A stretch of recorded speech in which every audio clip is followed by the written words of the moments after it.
Hey guys, if you come across an issue where you get a screen error message noting that something went wrong when you power your Xbox One X on, what you need to do is to fully power it off, unplug it from power, hold down the power button for 10 seconds, and then plug it back in again and hold down the eject and sync button on your Xbox One X. Press the power button and wait for it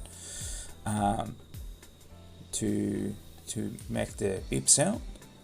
And what you need to do after that, you'll just leave it until it boots to the troubleshooting screen, then select continue, wait for your console to load and be prepared, and once it's complete, the preparation, it will go through and give you a few options to basically get your console set up again.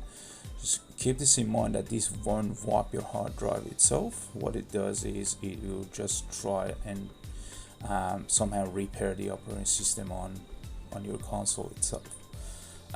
Just make sure it's connected to the internet, obviously, and select your connection type, then connect, choose where you leave, and follow the on-screen prompts to complete the setup.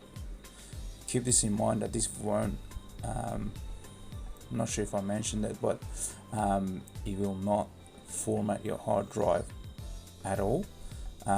It looks like it's starting an out-of-box experience for you, but this is just pretty normal.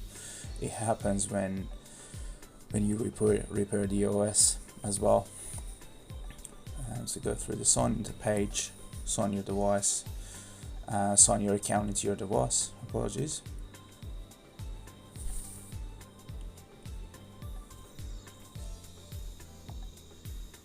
And here we go.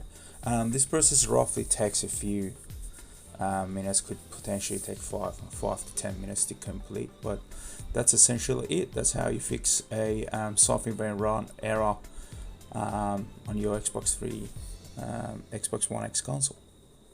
Thanks everyone for watching.